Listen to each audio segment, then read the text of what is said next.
இந்நேரத்துக்கு கருப்பு படத்தை எல்லாருமே பார்த்திருப்பீங்கன்னு சொல்லிட்டு நினைக்கிறேன். பார்க்காதவங்க இருந்தீங்கன்னா தயவு செஞ்சு படம் பார்த்துட்டு இந்த வீடியோ வந்து பாருங்க. பல விஷயங்கள் ஸ்பாய்லர்ஸ் பேச தான் போறோம். முக்கியமா இந்த படம் வந்துட்டு 300 கோடி தாண்டி பயங்கரமான வசூலுங்கிறது போய்க்கிட்டு இருக்கு. நிறைய அப்ரிசியேஷன்ஸ் வந்துகிட்டு இருக்கு. சூர்யா சாருடைய கெரியர்ல 15 வருஷத்துக்கு அப்புறமா ஒரு மிகப்பெரிய ஹிட்டுங்கிறதுமே நடந்திருக்கு. ஆர்ஜே பாலாஜிக்கு அடுத்த கெரியருக்கு ஒரு பயங்கரமான படியாவுமே அமைஞ்சிருக்கு. அண்ட் தொடர்ந்து வரக்கூடிய கருப்பு விசஸ் வெள்ளை அப்படிங்கிற அந்த படமே அஃபிஷியலி நான் கன்ஃபார்ம் பண்றேன். அந்த படம் நான் எடுக்க தான் போறேன். பட் அதை பத்தி இப்போதைக்கு எனக்கு எடுக்கிறதுக்கு விருப்பம் இல்லை. எனக்கு வேற ஒரு ஐடியாங்கிறது இருக்கு. நான் அதை பிச் பண்ணிட்டு இருக்கேன். அந்த ஐடியா ஒர்க் ஆனிச்சு அப்படின்னா அந்த படத்தை நான் பண்ணுவேன். அண்ட் ஆல்சோ சூர்யா சாருக்குமே எனக்கு வேற ஒரு படத்தோட ஐடியாங்கிறது இருக்கு அவர் கூட பண்றதுக்கு. அதை தான் ஃபோக்கஸ் பண்ண போறேன். இதுக்கப்புறம் எப்ப கருப்பு விசஸ் வெள்ளை வருங்கிறது எனக்கு தெரியாது. ஆனா ஐடியாங்கிறது எங்கிட்ட இருக்கு. கூடிய சீக்கிரம் பண்ணுவேங்கிற மாதிரி அஜய் பாலாஜி சொல்லியிருக்காரு. சோ இப்போதைக்கு இந்த படத்துல இருந்து ஏகப்பட்ட அப்ரிசியேஷன்ஸ் இந்த படத்துக்கு வந்துகிட்டு இருக்கு. பல விதமான சைஸ்ல இருந்து வெறுமனே ஆர்ஜே பாலாஜி அண்ட் சூர்யா சாருக்குன்னு இல்லாம இந்திரன்ஸ் கேரக்டர், அதுக்கப்புறம் அவங்க பொண்ணு கேரக்டர் பண்ணவங்க, சுவாசிகா பண்ணவங்க, சாய் அபியங்கர், டிஓபி நம்ம ஜி.கே. விஷ்ணு, ஆர்ட் டைரக்ஷன் சொல்லிட்டு எல்லா விதமாமே இந்த படத்துக்கு அப்ரிசியேஷன் வந்துகிட்டு இருக்கு. இதுதான் வேணுமே. ஒரு படத்துக்கு வெறுமனே டைரக்டருக்கோ வெறுமனே ஆக்டருக்கோ மட்டும் அப்ரிசியேஷன் கிடைக்கிறது மூலியமா சினிமாங்கிறது வளராது. படத்துல இருக்கக்கூடிய ஒரு சின்ன டிபார்ட்மெண்ட் அவங்களுடைய விஷயங்கள் அதுக்கான அப்ரிசியேஷன் போனுச்சு அப்படின்னா அவங்களுக்கு அடுத்த கெரியர் பில்டுங்கிறது நடக்கும். இந்த படத்துல ஒர்க் பண்ண எல்லாருமே அடுத்த படம் அப்படிங்கிறது அவங்களுக்கு ஒரு மிகப்பெரிய மைல்கல்லா மாறி அவங்க கெரியர் இம்ப்ரூவ் ஆனாதான் சினிமாவுமே இம்ப்ரூவ் ஆகும். அந்த வகையில இந்த படம் அந்த டைரக்ஷன்ல கரெக்டா போய்கிட்டு இருக்கு. சோ இந்த வகையில இந்த படத்தோடைய மிஸ்டேக்ஸ் பத்தி தான் இந்த வீடியோல நான் பேச போறேன். சோ இவ்வளவு தூரம் இந்த அப்ரிசியேஷன் வாங்கியிருக்க இந்த படத்துல மிஸ்டேக்ஸ்ங்கிறத நீ பேச போறியா, அவனை அடிக்க போறேன், அவனை ஹேட் பண்ண போறேன்னு சொல்லிட்டு என்ன நீங்க கதறனால எனக்கு பிரச்சனை கிடையாது. எப்பவுமே கிரிட்டிசிசம் அப்படிங்கிறத ப்ராப்பரா வைக்கணும். எப்பயுமே வந்துட்டு ஒரு படத்தை திட்டுறதோ இல்ல ஆக்டர் பர்சனலா பேசுறதோ தப்பே தவிர இதை இப்படி பண்ணிருக்கலாம் அப்படி பண்ணிருக்கலாம்னு சொல்லிட்டு சில விஷயங்கள் சொல்றதுங்கிறது தப்பு இல்ல. இந்த படத்தோடைய ஃபர்ஸ்ட் இம்ப்ரெஷன் வீடியோலயே நான் ரொம்ப கிளியரா ஒரு விஷயத்த சொல்லியிருப்பேன். இந்த படத்தை வேற ஒரு ஆங்கிள் ஸ்கிரீன் பிளேங்கிறது பண்ணியிருந்தா இந்த படம் வேற மாதிரி வந்திருக்கும்னு சொல்லிட்டு ஒரு சின்ன ஐடியாங்கிறத கொடுத்திருப்பேன். அந்த வீடியோ முடிஞ்சா போய் பாருங்க. அது ஒரு ஐடியாவா நான் சொல்லியிருப்பேன். பட் அப்படி பண்றதா இருந்தா நான் முன்னாடியே சொன்ன மாதிரி மொத்த கதையுமே மாத்தி ஆகணும். படத்தோட ஃபர்ஸ்ட் ஹாஃப்ல இருந்து செகண்ட் ஹாஃப்ல இருந்து படத்தோட மொத்த ஸ்கிரீன் பிளே வேற விதமா மாத்தினால் மட்டுமே தான் அந்த படத்தை நான் சொன்ன அந்த பிளாட்டின் படி கொண்டு போக முடியும். சோ அது கம்ப்ளீட்டா வேற ஒரு கருப்புசாமி ஸ்டோரியா தான் மாறி இருக்கும். இப்ப இருக்கிற கருப்புசாமி ஸ்டோரியா இருந்திருக்காது.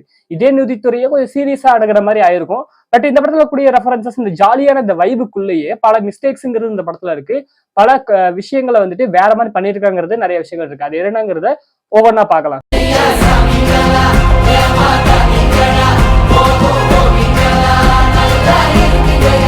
ஸ்டார்டிங் வித் இந்த படத்தோட கருப்புசாமி ஐடியாங்கிறது தான். சோ அந்த கருப்புசாமிங்கிறவர் ஒரு டிஃப்ரெண்டான ஒரு என்டிட்டி, ஒரு டைட்டிங்கிற மாதிரி காமிச்சிருக்காங்க. அவர் ஒரு வேற ஒரு உலகத்துல வாழ்ற மாதிரியுமே காமிச்சிருப்பாங்க. ஒரு ரெட் கலர்ல ஒரு நரக மாதிரி உலகத்துல வாழ்ற மாதிரி காமிச்சிருப்பாங்க. ஒரு போர்ட்டல் மூலியமா தான் அவர் உள்ள வர மாதிரியும் கிளைமேக்ஸ்ல ஒரு போர்ட்டல் மூலியமா வெளியே போற மாதிரி காமிச்சிருப்பாங்க. அந்த கேரக்டர் வந்துட்டு படத்தோட ஸ்டார்டிங்ல வேட்ட கருப்பு அப்படிங்கிற இந்த கருப்புசாமி தான் காமிச்சிட்டு வந்துட்டு இருப்பாங்க. அதுக்கப்புறம் அந்த செகண்ட் ஹாஃப்ல இந்த எல்லை அப்படிங்கிற ஒரு விஷயத்த சொல்லுவாங்க. இந்த எல்லைக்குள்ள மட்டும் தான் இந்த கருப்புசாமிக்கான இந்த பவருங்கிறது இருக்கும். இந்த எல்லையை தாண்டி வெளியில போயிட்டு வர முடியும் தான். ஆனா இந்த எல்லைக்குள்ள மட்டும் தான் பவர் இருக்குங்கிற விஷயத்த சொல்லியிருப்பாங்க. சோ இந்த ஒரு லூப் ஹோல வச்சுதான் பேபி கண்ணன் அந்த கோர்ட்டை வேற ஒரு இடத்துக்கு மாத்துவாரு இந்த எல்லைக்கு வெளியே. சோ இதுக்கப்புறம் என்ன பண்ண போறாரு அப்படிங்கிற ஒரு விஷயத்தின்படி கொண்டு போகும்போது அந்த இடத்துல புதுசா இன்னொரு கருப்புசாமின்னு சொல்லிட்டு காவக்கார கருப்புசாமிங்கிறத இன்ட்ரோடியூஸ் பண்ணிருப்பாங்க. பட் எல்லாருக்குமே இந்த விஷயங்கிறது ரீச் ஆச்சாங்கிறதா என்னோட டவுட். எல்லா ஆடியன்ஸஸ்க்குமே 2 கருப்புசாமி இந்த படத்துல இருக்காங்கிறது ரீச் ஆச்சா, படத்தோட எண்டுல வரக்கூடிய அந்த சட்டசபையில வரக்கூடிய கருப்புசாமி மூணாவதான கருப்புசாமிங்கிறது ரீச் ஆச்சாங்கிறது கேள்வி. ஏன்னா அதுக்கான ப்ராப்பரான அந்த ஒரு க்ளோஷருங்கிறத அவங்க கொடுக்கல. படத்தோட ஓப்பனிங்ல வேட்டக்கருப்போட ப்ராப்பரான இன்ட்ரோ போர்ட்டல் வழியா அவர் வெளில வரங்கிற மாதிரி காமிச்சிருப்பாங்க. படத்தோட செகண்ட் ஹாஃப்ல அந்த ஆப்பிள் மாதிரி இருக்கக்கூடிய அந்த கோர்ட்ல வந்துட்டு கோர்ட் கேஸ் நடக்கும்போது 6ஆம் நம்பர் பேஜ்ல என்னுடைய பாயிண்ட்ஸ் இருக்குன்னு சொல்லும் போது காவக்கார கருப்பு துணைன்னு சொல்லிட்டு போஸ்டர் இருக்கும்.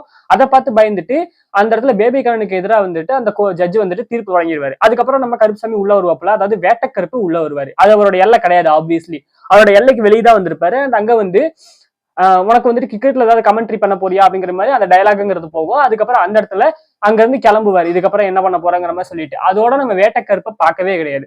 அதுக்கப்புறம் நம்ம பார்த்ததுங்கிறது காவக்கார கருப்பு தான். படத்தோடைய அந்த செகண்ட் ஹாஃப்ல அவர் வந்துட்டு திரும்பியும் போயிட்டு அந்த இனாகரேஷன் ஃபங்க்ஷன்ல சண்டை போடும் போது அங்க போலீஸ்காரங்க கெட்டப்ல வந்து காவக்கார கருப்பு படத்துலயே ரொம்ப கிளியரா சொல்லியிருப்பாங்க. இது டிஃப்ரெண்டான கருப்பு சாமின்னு சொல்லிட்டு ஒரு டயலாகாவே இருக்கும்.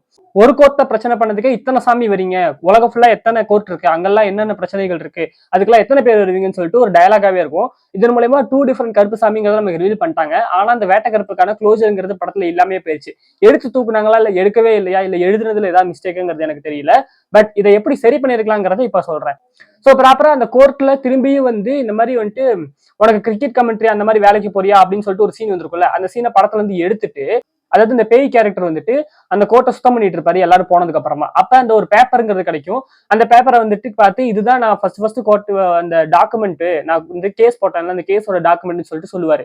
அதுக்கப்புறமா கருப்புசாமி கிட்ட போயிட்டு இந்த மாதிரி அவன் கோர்ட்டே இப்போதைக்கு மாத்திட்டான், இதுக்கப்புறம் என்ன பண்ண போறீங்க, அந்த எல்லையில தான் உங்களுக்கு பவர் இல்லையே அப்படின்னு சொல்லும் போது அவர் சொல்லுவாரு, பவருக்கு தான் எல்லை இருக்கு, பயத்துக்கு எல்லை கிடையாதுங்கிற மாதிரி சொல்லியிருப்பாரு. அந்த ஒரு டயலாக்ல இருந்து இந்த ஒரு ஐடியாவை நான் எடுக்கிறேன். அதாவது எனக்கு அந்த எல்லையில பவர் கிடையாது, என்னால அங்க வந்து எதுவுமே செய்ய முடியாது, என்னால முடிஞ்சது இவ்வளவுதான், இந்த எல்லைக்குள்ள எனக்கு இருக்கிற பவரை வச்சு ஒரு கடவுளா நான் என்ன பண்ண முடியுமோ அதை நான் பண்ணிட்டேன், இதுக்கப்புறம் மனுஷியான நீ தான் இதை எடுத்து நடத்தணும், அந்த எல்லைக்கு என்னால வர முடியாதனால அங்க உன்னால நியாயத்தை நிலைநாட்ட முடியுமா அப்படிங்கிறத நீ பாரு, ஒரு கடவுளா எல்லாத்தையும் என்னால பண்ண முடியாது, மனுஷங்களான நீங்களும் பண்ணிதான் ஆகணும், என் வேலை முடிஞ்சிருச்சுன்னு சொல்லிட்டு அந்த இடத்துல போர்ட்டல் ஓபன் பண்ணி வெளியில போற மாதிரி காமிச்சிருக்கலாம். வேட்டக்கருப்பு அந்த இடத்துல எப்படி ஸ்டார்டிங்ல போர்ட்டல் வழியா உள்ள வந்தாரோ அதே மாதிரி இந்த இடத்துல நான் இல்லைனாலுமே பயங்கரத வச்சு நியாயத்தை நிலைநாட்ட முடியுங்கிற ஒரு ஐடியாவை சொல்லிட்டு அந்த இடத்துல போர்ட்டல் வழியா வேட்டக்கருப்பு எக்ஸிட் ஆகிற மாதிரி காமிச்சிருக்கலாம். சோ அதுக்கப்புறமா செகண்ட் ஹாஃப்ல அந்த கோர்ட்டுக்கு வந்துட்டு அந்த பேப்பர்ல வந்து எழுதியிருப்பாங்கல்ல, இந்த மாதிரி காவக்காரு கருப்பு துணின்னு சொல்லிட்டு ஜட்ஜோட அந்த பேப்பர் அதை வச்சதே பிரீத்தி தான், சோ இந்த இடத்துல கருப்புசாமி வரவே இல்லை, பிரீத்தி தான் வைக்கிறாங்கிற மாதிரி சொல்லும் போது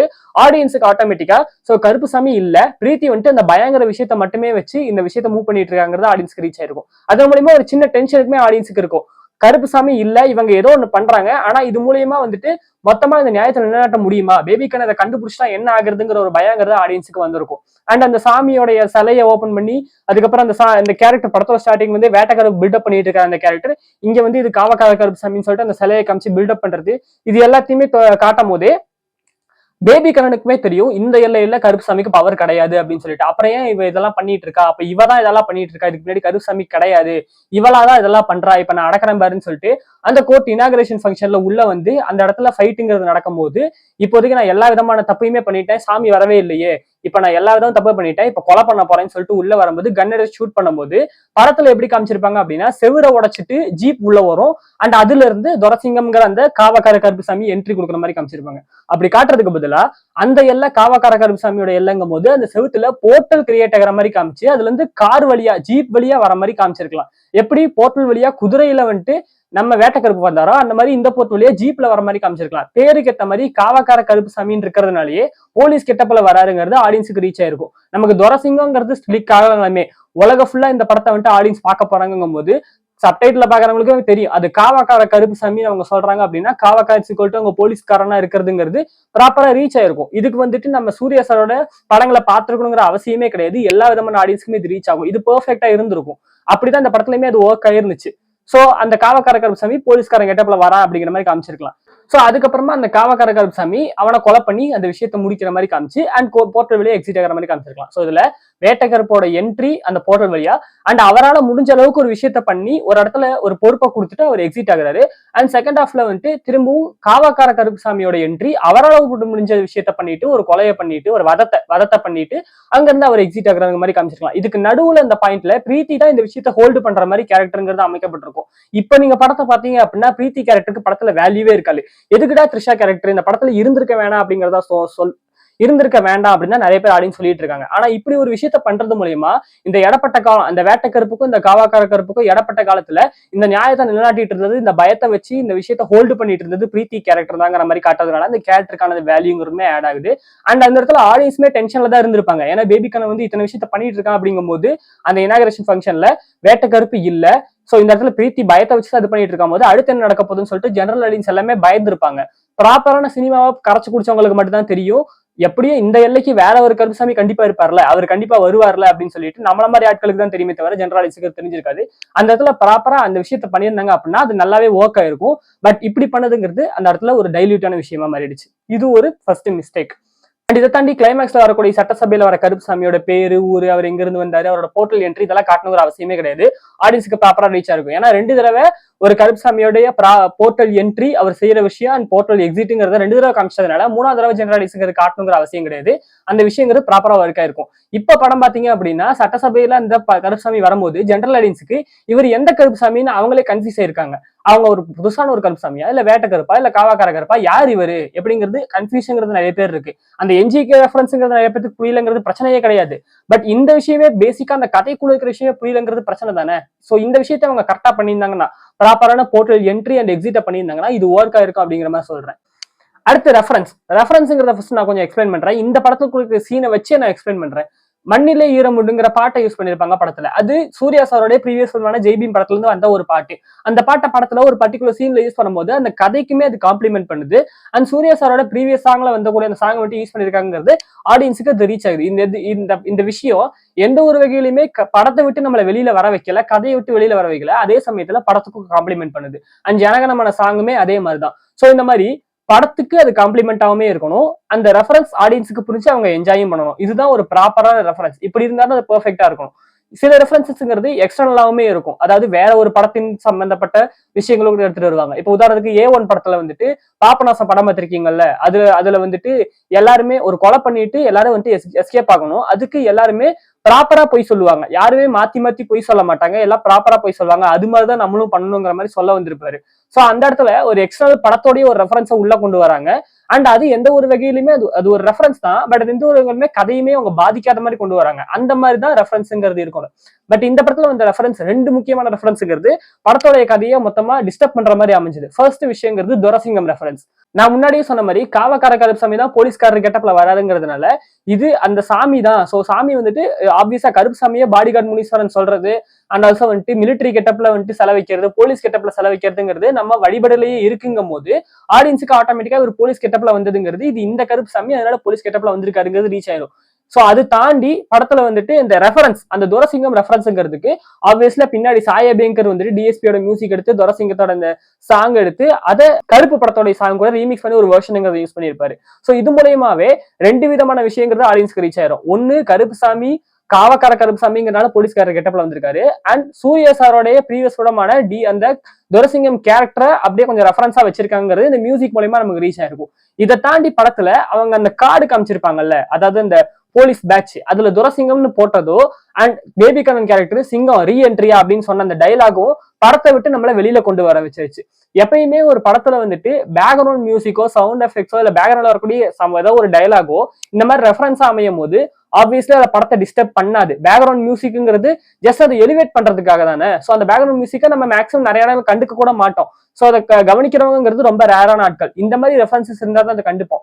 அதை கண்டுக்கும் போது அது பெருசா படத்தை பாதிக்கல. ஆனா பேபி கண்ணன்ங்கிற அந்த படத்துக்குள்ள இருக்கிற கேரக்டரே சிங்கம் ரீஎன்ட்ரியான்னு சொல்லும் போது அது ஆப்வியஸ்லி இவங்க துரசிங்கத்தை பத்தி பேசுறாங்க. ஆனா துரசிங்கம் தான் எப்படி இந்த யூனிவர்ஸ்ல இருக்காரு, அவர் சூர்யா சார் பண்ண ஒரு ப்ரீவியஸ் படத்தோட ரெஃபரன்ஸ் ஆச்சுங்கிற இந்த ஒரு கன்ஃபியூஷனுங்கிறதுல வருது இல்ல, இதை அவாய்ட் பண்ணிருக்கலாம். அந்த டைலாக் அங்க வைக்காம இருந்திருக்கலாம்.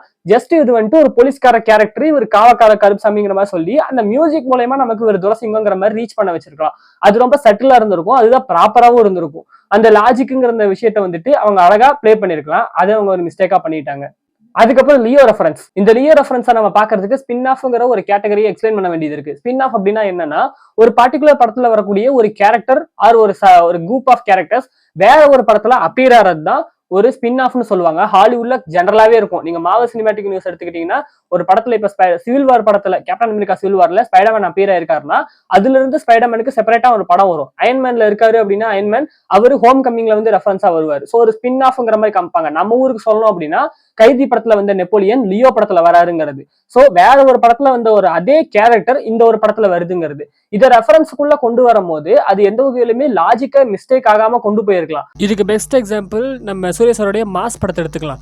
அந்த படத்துல வந்துட்டு மாஸ்லாமணி கேரக்டருக்கு ஆவிகள் எல்லாமே கண்ணுக்கு தெரியும். ஸோ அந்த ஆவிகளுடைய ஆசைகள் நிறைவேற்றுற வேலையை தான் படத்தோட செகண்ட் ஹாஃப்ல பண்ணிட்டு இருப்பாரு. ஸோ அந்த வகையில் எங்கேயுமே போதும் படத்துல வந்து ஜெய் கேரக்டர் அப்படியே இந்த படத்துல வர மாதிரி காமிச்சிருப்பாங்க. ஸோ எங்கேயுமே போதுமான அந்த கதையிலேயே வந்துட்டு ஜெய்யோடைய அவங்க லவ்வர் வந்துட்டு அவருடைய உடல் உறுப்புகள் எல்லாமே இறந்ததுக்கப்புறம் தானம் பண்ணுறதுக்காக ஒரு சைனுங்கிறத பண்ணியிருப்பாரு. ஸோ அதுக்கப்புறம் அவர் இறந்ததுக்கு அப்புறமா என்ன ஆச்சுங்கிறத காமிச்சிருக்க மாட்டாங்க அந்த படத்துல. ஸோ இதுக்கு ஒரு க்ளோஜர் கொடுக்குற மாதிரி அந்த கேரக்டர் இந்த படத்துல மாஸ்லாமணிக்கிட்ட வந்து என்னுடைய கண்ணை வந்து என்னுடைய உடல் உறுப்பை தானம் பண்றதுக்கு வந்துட்டு இது பண்ணுங்க அப்படின்னு சொல்லும் போது அவருடைய கண்ணை எடுத்து வேற ஒரு கேரக்டருக்கு வச்சதுக்கு அப்புறமா என்னுடைய கடைசி ஆசைங்கிறது இதுதான். ஸோ அதை நீங்கள் பண்ணிட்டீங்க, ரொம்ப சந்தோஷம். இப்போ என்னுடைய லவ்வர் வந்துட்டு என் உடல் உறுப்பு வந்துட்டு யாரோ ஒருத்தருடைய இதில் இருக்குது அப்படின்னு சொல்லி நினைக்கும் போது ரொம்ப சந்தோஷமாக இருப்பாங்க. என் கடைசி ஆசை நிறைவேறிச்சு, நான் அப்படியே கிளம்புறேன் அப்படின்னு சொல்லிட்டு அந்த ஆவி வந்துட்டு மறைஞ்சு போகிற மாதிரி காமிச்சிருப்பாங்க. இதுதான் ஒரு ப்ராப்பரான ஸ்பின் ஆஃப் ரெஃபரன்ஸ். ஒரு வேற ஒரு படத்தில் வந்த ஒரு கேரக்டரை இந்த கதைக்குள்ளே கொண்டு வந்து அந்த படத்துக்கான அந்த க்ளோஷரையும் கொடுக்கணும் அண்ட் இந்த படத்துல ஒரு கேரக்டர் அதை ஃபிட் பண்ணவும் செய்யணும். இது ரெண்டுத்தையுமே பண்றது தான் ஒரு ப்ராப்பரான ஸ்பின் ஆஃப் ரெஃபரன்ஸ்.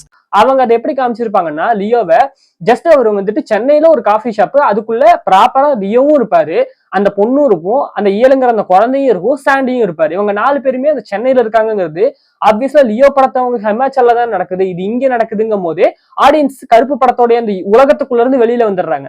ஒரு படம் பாக்குறோம்னா அந்த உலகத்துக்குள்ள போய் தானே பாக்குறோம். அந்த வகையில லியோவுடைய விஷயத்தை இவங்க கொண்டு வரும்போது இது 2 டிஃபரெண்டான படம், இங்க லாஜிக் மிஸ்டேக் இருக்குங்கும் போதே அந்த உலகத்துல இருந்து அவங்க வெளியில வந்துடுறாங்க. இது இப்படி காமிச்சதுக்கு பதிலா வேற விதமா காமிச்சிருக்கலாம். இப்போ படத்தை நம்ம எடுத்துக்கிட்டோம் அப்படின்னா, இதுக்கு லியோ படத்துக்கே நம்ம போவோம். லியோ படத்தை எடுத்துக்கிட்டோம் அப்படின்னா எதுக்காக அவங்க ஹிமாச்சல் போயிருப்பாங்க அப்படின்னா, ஒரு அசைன்மெண்ட்டுக்காக, ஒரு கொலை பண்றதுக்காக போயிருப்பாங்க. அவங்களுடைய இடங்கிறது சென்னையா தான் இருக்கும். ஒரு மிஷ்கின் அண்ட் கேங் வந்துட்டு ஹிமாச்சல்ல ஒரு கலெக்டரை போட்டு தள்ளணும், போட்டு தள்ளிட்டு அவங்க அங்கிருந்து எஸ்கேப் ஆகணும். போட்டு தள்ளிட்டு எஸ்கேப் ஆக வரும்போது அமிச்சவன் வந்துட்டு, அதாவது கொலை பண்றதுக்கு அமிச்சான்ல, அவன் இவங்கள போட்டு தந்துருவான். இவனை போட்டு தந்தோடனே வேற இடத்துக்கு போக முடியாத அந்த சமயத்துல அங்கேயே மாட்டிப்பாங்க. அண்ட் அப்ப சாப்பாட்டுக்கு என்ன பண்றதுங்கும் போதுதான் ஒரு கடையில போய் அவனை மிரட்டி காசை வாங்கிட்டு அங்கிருந்து எஸ்கேப் ஆகும்போது இந்த பாட்டு சத்தங்கிறது கேட்கும். அந்த பாட்டு சத்தம் மூலியமா சாண்டி கேரக்டர் லியோட காஃபி ஷாப்புக்கு போற மாதிரி காமிச்சிருப்பாங்க.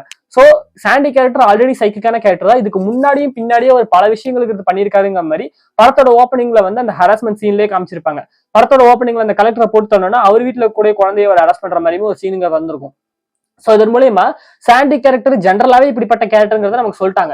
சோ இப்போ சென்னையில் இருக்கும்போதே பலவிதமான சம்பவங்கிறத கண்டிப்பா பண்ணியிருப்பாரு தானே. சோ அந்த வகையில அப்படி ஒரு சம்பவமா இந்த படத்தை அமைச்சிருக்கலாம். வெறுமனே இந்த படத்துல சாண்டியை மட்டுமே அவங்க கேஸ்ட் பண்ணிருக்கலாம். அந்த பொண்ணு இயல் கேரக்டர் அண்ட் லியோ பின்னாடி இருந்து காட்டுறது இந்த மாதிரி விஷயங்களே பண்ணாம ஜஸ்ட் சாண்டியை மட்டும் கேஸ்ட் பண்ணி, சாண்டி வேற ஒரு காஃபி ஷாப்புக்கு வந்து ஒரு பிரச்சனை பண்றாரு அண்ட் அந்த இடத்துல ஒரு சொடக் போடுறது மூலியமா அவரை திருத்துறது, அவரை வந்துட்டு மொத்தமா அந்த தப்பு செய்ய விடாதபடி பண்ணி அவரை திருத்தி அந்த இடத்துல ஒரு சம்பவங்கிறத நடக்க முடியாம பண்ணி டயலாக் மூலியமா இவன் இப்ப இந்த பொண்ணை அரெஸ்ட் பண்ணுவான், அடுத்து வேற பொண்ணை அரெஸ்ட் பண்ணுவான், எங்கேயாவது இவன் அரெஸ்ட் பண்ணும்போது யாராவது தட்டி கேட்கறதுக்கு உள்ள வந்து இவனை போட்டுத்தாலே அவன் கேஸ் வாங்கி அவன் ஜெயிலுக்கு போறதுக்கு இப்பவே இதை நான் தடுத்துட்டேன் அப்படின்னா கேஸுங்கிறது வரவே வராது. சோ தப்ப தடுத்தாலே கேஸுங்கிறது வராம இருக்குங்கிற மாதிரி கருப்புசாமி எக்ஸ்பிளைன் பண்றதுங்கிறது படத்தோடைய அந்த கதைக்கு காம்ப்ளிமெண்ட் பண்ற விதமாவும் அமையும் அண்ட் லியோவுடைய அந்த டைம் லைனை அந்த கதையை பாதிக்காத மாதிரியும் அமையும். சோ இப்ப இந்த ஹிமாச்சல் சென்னைங்கிற இந்த கன்ஃபியூஷன் இல்லாம இந்த சாண்டி கேரக்டர் சென்னையில் இருக்கும் போதே இந்த விஷயத்துக்கு இது பண்ணிட்டதுனால இவர் ஹிமாச்சலுக்கே போகல அண்ட் இதனால அந்த சம்பவமே நடக்கலங்கிற மாதிரி ஆயிடுச்சு. லிட்டரலி கருப்பு படத்தை எல்சியூக்குள்ள கொண்டு போய்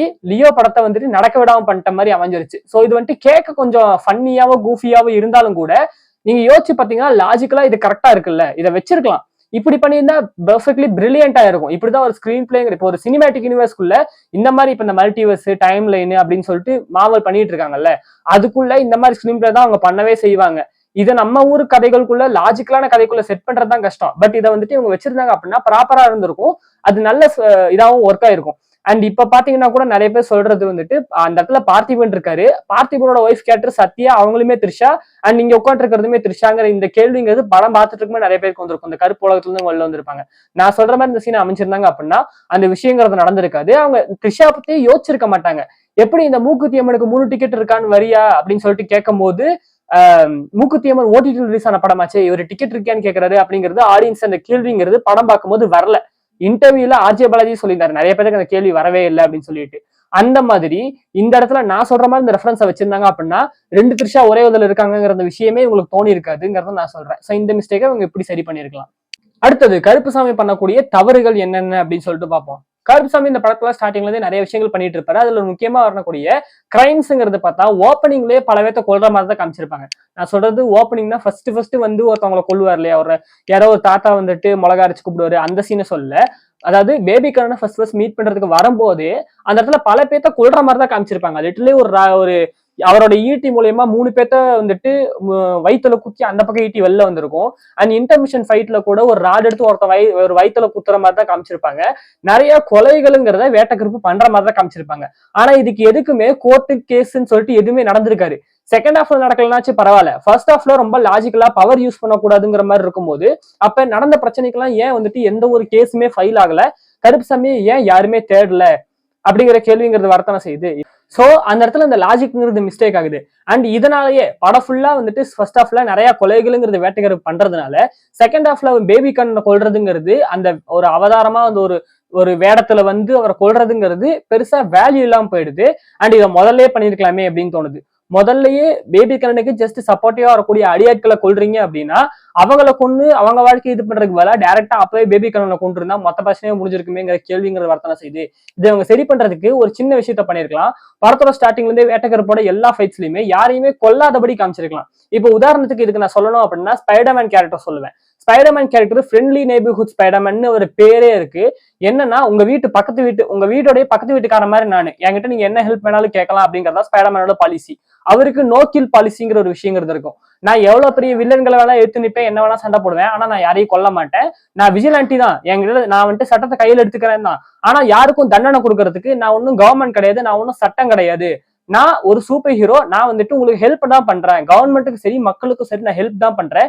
எல்லா விதமான கிரைம் பண்ணக்கூடிய ஆட்களை நான் அடிதடி பண்ணி அவங்கள கடத்தி அவங்கள வந்துட்டு கவர்மெண்ட் கிட்ட நான் ஒப்படைப்பேன். யாரையும் கொல்ல மாட்டேங்கிறதா ஸ்பைடர்மேனோடைய பாலிசியாவே இருக்கும். அவருக்கு நோ கில் பாலிசிங்கிறது இருக்கும். இதன் மூலயமா ஆடியன்ஸுக்கு அந்த கேரக்டரை ரொம்ப ஒரு எலினேட்டடா ஒரு சூப்பர் ஹீரோவா காட்டாம உங்க வீட்டு பக்கத்து வீட்டுக்கான அப்படிங்கிற மாதிரியுமே சொல்றாங்க. அட் தி சேம் டைம் வந்துட்டு அவனை நல்லவங்கிற மாதிரியுமே இது பண்றாங்க. சோ இந்த இடத்துல ஸ்பைடர்மேன் கேரக்டரை ரொம்ப விஷயத்துக்கு புஷ் பண்றதுங்கிறது ஸ்பைடர்மேன் நோ வே ஹோம்ல ஒரு சீனுங்கிறது நடந்திருக்கும். ஸ்பைடர்மேன் நோ வே ஹோம்ல லிட்டரலி வந்துட்டு மேய கொன்ன, அதாவது அவருடைய ஆன்டியை கொன்ன ஆஸ்பான லிட்டரலா ஸ்பைடர்மேன் கொல்ல போயிருப்பாரு. அந்த இடத்துல ஆடியன்ஸுக்கு இவன் வந்துட்டு ரொம்ப நல்லவன், இவன் நம்ம பக்கத்து வீட்டு பையன் மாதிரி, இவன் வந்துட்டு யாரையுமே கொல்ல மாட்டான், அடிதடி கூட நார்மலா பண்ணுவாங்க போது ஒருத்தனை கொல்ல போறாங்கிற அந்த இடத்துல ஆடியன்ஸுக்கு இது பயங்கர இதா இருக்கும். சே, இப்படிப்பட்ட ஒரு நல்லவனை இந்த வில்லன் கேரக்டர் இவ்வளவு தூரத்துக்கு புஷ் பண்ணிட்டானே, இவன் லிட்டரலா அவனை கொல்ற அளவுக்கு ஒரு விஷயத்த பண்ணிட்டானேங்கிற ஒரு விஷயம் ஆடியன்ஸுக்கு ரீச் ஆகி ஆடியன்ஸ் வருத்தப்பட்டிருப்பாங்க. அந்த இடத்துல இன்னொரு ஸ்பைடர்மேன் அவர் தடுக்கிற மாதிரி காமிச்சிருப்பாங்க. சோ இப்படி ஒரு ஸ்கிரீன் பிளேவை அதுல மேக் பண்ண முடியுது. ஒரு கன்ஸ்ட்ரெயின்ங்கிறது ஒரு கேரக்டருக்கு நம்ம ஃபிட் பண்றோம் அப்படின்னா அந்த கேரக்டர் ஒரு எக்ஸ்ட்ரீமுக்கு போகும்போது நமக்கு அது கூட ரிலேட் ஆகும். இப்ப இந்த படத்துல ஸ்டார்டிங்ல இருந்து வேட்டைக்கருப்பு யாரையுமே கொல்லாம ஜஸ்ட் அடிதடி பண்ற மாதிரி காமிச்சிருந்தாங்க அப்படின்னா இந்த இடத்துல பேபி கண்ணனை கொல்ற அந்த சீனுங்கிறது லிட்டரலி ஒரு கடவுள் வதம் பண்ற மாதிரி அமைஞ்சிருக்கும். இப்ப அந்த படத்தை நம்ம பார்க்கும்போது ரொம்ப நார்மலா தான் அது ஃபீல் ஆச்சு. பட் நான் சொல்றபடி இதை பண்ணியிருந்தா ஸ்டார்டிங்ல இருந்தே எந்த ஒரு கொலையும் பண்ணல, யாரையும் வந்துட்டு இது பண்ணல, எல்லாரும் ஜஸ்ட் ஃபைட் மட்டும் பண்றதுங்கிற மாதிரி காமிச்சிருக்கும் போது கிளைமேக்ஸா தான் கொலை பண்றாங்க மாதிரி ஒரு உயிரோட வேல்யூ என்னங்கிறது ஒரு கடவுளுக்கு தெரியுது. ஜஸ்ட் லைக் தட் ஒரு உயிரை வந்துட்டு ஒரு கடவுள் எடுக்க மாட்டாருங்கிற விஷயத்தை அவங்க ரீச் பண்ணிருக்கலாம். அண்ட் கிளைமேக்ஸ்ல ஒரு வதம் பண்ற அந்த சீனுங்கிறது ப்ராப்பரா அமைஞ்சிருக்கும். திருப்பாச்சி படத்துல அவர் சொல்லுவாரு, நான் பண்றது கொலை இல்ல வதம்னு சொல்லிட்டு. கொலைங்கிறது வேற, வதங்கிறது வேற. வதங்கிறது ஒரு கெட்டவன ஒரு அரக்கனை கொள்றதுங்கிற மாதிரி. ஒரு கடவுள் இறங்கி வந்து ஃபைட் பண்ணும் போது ஜஸ்ட் அடியாட்களையே அவர் கொள்றதுங்கிறது தப்பா ஃபீல் ஆகுது. அதை அவங்க பெர்ஃபெக்டா நான் சொல்ற மாதிரி பண்ணியிருந்தாங்க அப்படின்னா வதங்கிற மாதிரி கிளைமேக்ஸை ரீச் பண்ணிருக்கலாம். ஆனா அந்த இன்டர்மிஷன்ல வந்துட்டு 4 பேர்த்த சங்கிலியை போட்டு அந்த அவருடைய ரெல்முக்கு கூட்டு போற மாதிரி காமிச்சிருப்பாங்க. அந்த சீனை கூட அவங்க ஒரு வேற ஒரு அதுக்கு ஒரு கண்டினியூஷன் சீன் மாதிரி வச்சிருக்கலாம். ஜஸ்ட் அந்த செகண்ட் ஹாஃப்ல கோர்ட்ல வந்துட்டு நம்ம பேபி கண்ணனால பொய் சொல்ல முடியாதபடி காமிச்சு அங்க இருந்து லீட் ஆகி சாங்குங்கிறது வரும், காட் மோட் சாங் வரும். காட் மோட் சாங் முடிஞ்சதுக்கு அப்புறமா ஒரு சின்ன சீன் வச்சிருக்கலாம். அந்த இடத்துல 4 பேர்த்த அந்த இடத்துல தொங்க விட்டார்ல, அந்த 4 பேருமே பேபி கண்ணனை பார்க்க வந்து இந்த மாதிரி வந்துட்டு எங்களை அடிச்சு போட்டான், அவன் ஒன்னும் சாதாரண அவனை வந்துட்டு நம்ம சாதாரண வக்கீல் நினைச்சோம், அவன் வக்கீல் கிடையாது, அவன் தான் கருப்புசாமி, அவன் தான் சாமி, என்னை கூட்டிட்டு எங்க 4 பேத்தையும் கூட்டு ஒரு வித்தியாசமான உலகத்தை கூட்டு போனான் அப்படின்னு சொல்லிட்டு பேபி கண்ணன்ட்ட வந்துட்டு சொல்லும் போது, டே இருங்கடா, நான் அந்த உலகத்துக்கு ஆல்ரெடி போயிருக்கேன், அவன் கருப்புசாமிங்கிறது எனக்கு தெரியும், அவனை எப்படி சமாளிக்கிறதா நான் யோசிச்சுட்டு இருக்கேன் அப்படின்னு சொல்லி அங்க இருந்து இந்த சீனை லீட் பண்ணிருக்கலாம். சோ இவ்வளவு விஷயங்கள் அவங்க டீடைல் பண்ணியிருந்தாங்க அப்படின்னா கிளைமேக்ஸ்ல அந்த வதங்கிற மேட் வந்துட்டு பயங்கரமா ஒர்க் ஆயிருக்கும். சோ இந்த விஷயத்த அவங்க மிஸ் பண்ணிட்டாங்க. வழக்கமா நம்ம சொல்றதுதான், எல்லா விதமான கேங்ஸ்டர் படத்துலயும் எல்லா விதமான பெரிய ஹீரோஸ் படங்கள்லயுமே வந்துட்டு போலீஸ் என்ன பண்றாங்க, போலீஸ் என்ன பண்ணிட்டு இருக்காங்க, இத்தனை கிரைம்ஸ் நடந்துட்டு இருக்கு, இத்தனை பேர்த்த கொண்டுட்டு இருக்கான் வில்லன், இத்தனை பேர்த்த ஹீரோ வந்துட்டு அடிச்சிட்டு இருக்கான், ஆனா போலீஸ் ஏன் எதுவுமே கண்டுக்கலங்கிற அந்த கேள்விக்கு ஒண்ணு போலீஸ் வர மாதிரி காட்டணும், இல்ல போலீஸ்க்கு இது தெரியாதபடி அந்த ஹீரோ பாத்துக்கிறான், இல்ல அந்த கேங் பாத்துக்குது, போலீஸ்க்கு இது தெரியல அப்படிங்கிற விஷயத்த காமிச்சிருக்கணும். நான் சொல்றபடி பண்ணியிருந்தாங்க அப்படின்னா இந்த விஷயங்கிறது கன்ஃபார்மா இதா இருக்கும். இந்த ஒரு லாஜிக் மிஸ்டேக்ங்கிறது தவிர்க்கப்பட்டிருக்கும். இந்த ஒரு மிஸ்டேக்கை நான் கலந்தே போயிருக்கலாம். ஆனா இந்த மிஸ்டேக்கை நான் ஏன் சொல்றேன் அப்படின்னா ஆர்ஜே பாலாஜியால தான். ஆர்ஜே பாலாஜி இன்டர்வியூல ரொம்ப கிளியரா ஒரு விஷயம் சொல்லியிருப்பாரு, நான் கருப்பு விசஸ் வெள்ளைக்கு கதை வச்சிருக்கேன், அந்த படத்தை நான் கண்டிப்பா எடுக்க தான் போறேன் அப்படின்னு சொல்லிட்டு. ஒருவேளை அவர் வந்துட்டு நான் சும்மா ஒரு சீக்வல் சும்மா வைக்கணுங்கிறதுக்காக தான் வச்சேன், அந்த படத்தை நான் எடுக்க மாட்டேன் அப்படின்னு சொல்லியிருந்தாரு அப்படின்னா இந்த ஒரு மிஸ்டேக் பத்தி நான் பேசியிருக்கவே மாட்டேன். அவர் இப்படி சொல்லியிருக்காருங்கும் போது இதுக்கு ஒரு லீடுங்கிறது இருக்கும் போது இந்த லாஜிக் மிஸ்டேக்ங்கிறது எனக்கு தோணதான் செய்யுது. எப்படி பேபி கண்ணனும் சட்டசபையில் இருக்கக்கூடிய அந்த உசிலம்பட்டி காந்தி உசிலம்பட்டி கருப்பையா காந்தியும் ஒரே முகத்துல இருக்காங்கிற அந்த கேள்விங்கிறதுல இதுக்கு நான் ஒரு ஆன்சருங்கிறத வச்சிருக்கேன். சோ இது வந்துட்டு கதையில அவங்க எந்த ஒரு வகையிலுமே அதுக்கு டீட்டெயிலுங்கிறத பண்ணல, ஜஸ்ட் லைக் தட் சொல்லிட்டாங்க. அதுக்கு நான் என்ன சொல்றேன் அப்படின்னா ரோலக்ஸ் ரெஃபரன்ஸ் நான் எடுத்துக்கிறேன். அதாவது விக்ரம் படத்தோட ஓப்பனிங்ல இருந்தே ரோலக்ஸ்னு ஒருத்தன் இருக்கான், அவன் வந்துட்டு ரொம்ப மோசமானவன், அவன் என் குடும்பத்தையே அழிச்சிருவான்னு சொல்லிட்டு சந்தனம் சொல்லிக்கிட்டே இருப்பாரு. எல்லா கேரக்டர்ஸுமே அந்த சந்தனம் ரோலக்ஸை பத்தி பேசிக்கிட்டே இருப்பாங்க. அண்ட் அதுக்கேற்ற மாதிரி வந்துட்டு கிளைமேக்ஸ் ரோலக்ஸோட அந்த என்ட்ரிங்கிறது பெர்ஃபெக்டா அந்த வரும்போது அது ஆடியன்ஸுக்கு வந்துட்டு ஓ இவன் தான் அந்த ரோலக்ஸாங்கிற மாதிரி ஒரு பர்ஃபெக்டான ஒரு பிச்சுங்கிறது அமைஞ்சிருக்கும். இதுக்கு ரோலக்ஸ் மட்டுமே கிடையாது, அதுக்கப்புறமா இந்த ரோலக்ஸை வச்சு நிறைய படங்கள் பண்ணாங்க. ஜெயிலர்ல வந்துட்டு சொல்லியிருப்பாங்க, என்னை கொண்டுட்டா இதெல்லாம் இது முடியாது, எனக்கு மேல ஒருத்தர் இருக்கான், அவங்க எனக்கு மேல வந்துட்டு பெரிய நெட்ஒர்க்கே இருக்கு, அவங்க எல்லாம் உன்னை அழிச்சிருவாங்கன்னு சொல்லிட்டு சொல்லுவாரு. அதுக்கு ஏற்ற மாதிரி அதை வந்துட்டு ஆடியன்ஸ் சொல்லி ஆடியன்ஸ் கேட்டு அதனாலதான் நெல்சன் இப்ப ஜெயிலர் 2 எடுக்கிறாரு. சோ இந்த மாதிரி ரெஃபரன்ஸ்ங்கிறத படத்துல அங்கங்க வச்சிட்டு இருப்பாங்க. ரீசெண்டா வந்து மிஸ்டர் எக்ஸ், ஆர்யாவோட மிஸ்டர் எக்ஸ் படத்துல கூட ஸ்டார்டிங்ல இருந்தே வந்துட்டு இந்த மிஸ்டர் எக்ஸுக்கு இதுக்கு பின்னாடி ஒருத்தர் இருக்கான், இதுக்கு பின்னாடி ஒருத்தர் இருக்கான்னு சொல்லிக்கிட்டே இருப்பாங்க. யாராம அந்த ராணாங்கிற கேரக்டர் சொல்லிட்டே இருப்பாங்க, யாராமன்னு சொல்லிட்டு பில்ட் ஆயிட்டு இருக்கும்போது கிளைமேக்ஸ் அந்த ட்விஸ்ட்ங்கிறது ஒர்க் ஆயிருக்கு. அந்த வகையில இந்த படத்துலயுமே இவ்வளவு விஷயத்த பண்ற பேபி கண்ணன் வந்துட்டு இவன் மட்டும் தனியால் கிடையாது, இவனுக்கு பின்னாடி ஒருத்தன் இருக்கான் அப்படிங்கிற மாதிரி சொல்லியிருக்கலாம். அதாவது அரசியல் ரீதியா இவனுக்கு ஒரு சப்போர்ட் இருக்கு, அரசியல்ல ஒரு ஆள் இவனுக்கு சப்போர்ட் பண்றாங்க, அவர் யாரு என்ன ஏதுங்கிறது யாருக்குமே தெரியாது, பேபி கண்ணனுக்கு மட்டும்தான் தெரியும். இவனுக்கு ஏதாவது ஒரு பஞ்சாயத்துனா அவன் கண்டிப்பா வருவான். இப்ப இவனுக்கு இவ்வளவு பவர் இருக்கிறதுனாலயே இந்த கோட்டை இவன் கண்ட்ரோல்ல வச்சிருக்கிறதுக்கான காரணமே இவனுக்கு பேக்லா நிக்கக்கூடிய அந்த ஒரு பர்டிகுலர் கேரக்டர் தான். அவன் ஒரு கட்சியில இருக்கான் அப்படிங்கிற மாதிரி படத்தோட ஓப்பனிங்ல சொல்லிட்டே இருந்திருக்கணும். சோ அப்ப ஆடியன்ஸுக்கு வந்துட்டு எவனோ ஒருத்த பின்னாடி இருக்காங்கிறது தோணிக்கிட்டே இருந்திருக்கும். அண்ட் படத்தோட எண்ட்ல உசிலம்பட்டி கருப்பையா காந்தி என்ட்ரி கொடுக்கும்போது நமக்கு ஒரு விஷயத்த கன்வே பண்ணிருக்கலாம். அதாவது இந்த பேபி கண்ணனும் உசிலம்பட்டி கருப்பையா காந்தியும் ட்வின் பிரதர்ஸ்ங்கிற விஷயத்த ரிவீல் பண்ணி இப்போதைக்கு இவனை வந்துட்டு செத்துட்டான், பேபி கண்ணனை கொண்டுட்டாங்க, இப்போதைக்கு உசிலம்பட்டி கருப்பையா காந்தியை வந்துட்டு இது பண்ணணும், அவன் இவனுக்கு பின்னாடி இருக்கிறவன், இவனையும் அழிச்சுட்டா மொத்த தமிழ்நாடுமே சரியாயிரும் அப்படின்னு சொல்லிட்டு கருப்புசாமி இப்போதைக்கு அங்க போறாரு. இப்போதைக்கு 3வது கருப்புசாமியோட அசைன்மெண்ட்ங்கிறது அவனை அடிக்கிறது அப்படிங்கிற மாதிரி சொல்லியிருக்கலாம். சோ இந்த இடத்துல அந்த லாஜிக்ங்கிறது இங்க அடிச்சிருக்காது. எப்படி 2 பேரும் ஒரே முகத்தோட இருக்காங்கிறது, இவங்க இன்னும் ட்வின் பிரதர்ஸ், இவனுக்கு இவன் சப்போர்ட்ங்கிற மாதிரி விஷயத்தை காமிச்சு இதை ப்ராப்பரா இது சொல்லியிருக்கலாம். நான் இப்ப சொல்லக்கூடிய எல்லா விதமான ஆன்சர்ஸுமே கேட்கறதுக்கு கொஞ்சம் காமெடியா இருந்தாலும் கூட, கேட்கறதுக்கு என்னடா இது இதெல்லாம் லாஜிக்கா இதெல்லாம் இல்லையாடா அப்படின்னு தோணினாலும் கூட படமா பாத்தீங்கன்னா உங்களுக்கு நல்லா இருக்கும். இப்ப இந்த கருப்புசாமியோட கதையை கூட இப்ப சூர்யா சாரு, ஆர்ஜே பாலாஜி இதெல்லாம் இல்லாம எவனோ ஒருத்த சும்மா இந்த கதையை வந்துட்டு சொன்னா அப்படின்னா என்னடா காமெடி பண்ற அப்படின்னு தான் தோணும். ஆனா அதை ஸ்கிரீன் பிளே வழியாகவும் படத்தோடைய விஷுவல்ஸ் வழியாகவும் மியூசிக் வழியாகவும் சொல்லும் போது கடத்தும் போதுதான் அது நல்ல ரீச்சுங்கிறது இருக்கும். ஸோ அந்த வகையில இப்ப நான் சொன்ன பாயிண்ட்ஸ், நான் சொன்ன விஷயங்களை கூட இவங்க இந்த படத்துல கரெக்டா பண்ணியிருந்தாங்க அப்படின்னா இது வந்துட்டு கண்டிப்பா ஒர்க் ஆயிருக்கும்னு நான் சொல்லுவேன். ஸோ இப்போதைக்கு இந்த படத்துக்கு கிடைச்சிருக்கிற அப்ரிசியேஷனை தாண்டி இன்னமும் கூட அப்ரிசியேஷனுங்கிறது கிடைச்சிருக்கும். இப்பவுமே நிறைய பேரு ரெட்ரோ அளவுக்குலாம் இந்த படம் இல்ல, ரைட்டிங் வைஸ் சூப்பரான படம், அந்த படம் வந்து நிறைய பேருக்கு பிடிக்கல, பட் இந்த படம் வந்துட்டு ரைட்டிங்ல சில பிரச்சனைகள்ங்கிறது இருக்கு, படம் மாசம் நல்லா இருக்குங்கிறதுனால வந்துட்டு ஆடியன்ஸுக்கு பிடிச்சிருக்கு, பட் இந்த படம் வந்துட்டு ரெட்ரோ அளவுக்கு இல்லைன்னு சொல்றாங்க. அதுல நானும் முதல் தான். பட் நான் சொன்ன விஷயத்தெல்லாம் இவங்க கரெக்ட் பண்ணியிருந்தாங்க அப்படின்னா ரெட்ரோ விட பெட்டரான படம் அப்படின்னு கூட நான் சொல்லியிருப்பேன். ஸோ மூக்குத்தி அம்மனை விட பெட்டரான படம் கூட நான் சொல்லியிருப்பேன். ஸோ நான் சொன்ன விஷயங்கள் எல்லாமே ஜஸ்ட் லைக் இந்த படத்தை வந்துட்டு நான் தப்பு சொல்லணும், இந்த படம் வந்துட்டு தப்பு, இவங்க பண்ணது தப்பு அப்படிங்கிற மாதிரி சொல்றது கிடையாது. சில மிஸ்டேக்குங்கிறத அவங்க தெரியாம பண்ணியிருக்காங்க, ஆர் வந்துட்டு ஏதோ கவனக்குறையில பண்ணியிருக்காங்க, அதை இப்படி எல்லாம் பண்ணிதான் நல்லா இருக்கும் அப்படிங்கிற ஒரு என்னுடைய அசம்ஷன் தான். இதனால நான் சினிமாவே நான் தான் எடுக்க தெரியும், நான் தான் பெரிய ஆளு, நான் வந்தா எப்படிப்பட்ட சினிமா எடுப்பேன் தெரியுமா அப்படிங்கிற மாதிரி நான் சொல்ல கிடையாது. ஜஸ்ட் லைக் தட் சினிமா பத்தி எல்லாருமே பேசுறாங்க, அந்த வகையில நானும் பேசுறேங்கிற மாதிரி தான். சோ இதை தாண்டி நிறைய மிஸ்டேக்ஸ்ங்கிறது இந்த படத்துல இன்னும் சில கூட இருக்கு. ஏதாவது ஒரு மிஸ்டேக்ஸ் உங்களுக்கு தெரிஞ்சது அப்படின்னா அதை நீங்க கமெண்ட்ல சொல்லுங்க. நிறைய மிஸ்டேக்ஸ்ங்கிறது கிடைச்சது அப்படின்னா அதுக்கு லாஜிக்கான ரீசன்ஸ்ங்கிறது என்னால கொடுக்க முடியும் அப்படின்னா இது அப்படி பண்ணி நல்லா இருக்குங்கிற சொல்ல முடிஞ்சது அப்படின்னா பார்ட் 2 அப்படிங்கறத நான் பண்றேன். சோ இந்த வீடியோ உங்களுக்கு பிடிச்சிருந்துச்சு அப்படின்னா மறக்காம ஒரு லைக்கை தட்டிட்டு சப்ஸ்கிரைப் பண்ணி விடுங்க. அடுத்தது டபுள் ஆக்குபன்சி படத்துக்கு தான் எனக்கு ஒரு மிகப்பெரிய எதிர்பார்ப்புங்கிறது இருக்கு. ஒரு மல்டிவர்ஸ் படம், ஒரு புது டைரக்டரை நம்பி சுந்தர் சி வந்துட்டு ப்ரொடியூஸ் பண்ணிருக்காருங்கும் போது நல்லா இருக்குங்கிற ஒரு நம்பிக்கைங்கிறது எனக்கு இருக்கு. அந்த படத்தோட ட்ரெய்லர் வந்துட்டு மறக்காம போய் பாருங்க. அந்த படத்துக்கு ஒரு வீடியோமே நம்ம சேனல்ல போட்டிருக்கேன், அதே பாருங்க. சோ ஜூன் 12 ரிலீஸ் ஆகுது, அந்த படத்துக்கு தான் நான் எதிர்பார்த்துக்கிட்டு இருக்கேன். சோ அந்த வீடியோல நான் உங்களை வந்து மீட் பண்றேன். சோ போயிட்டு வரேன், பாய்.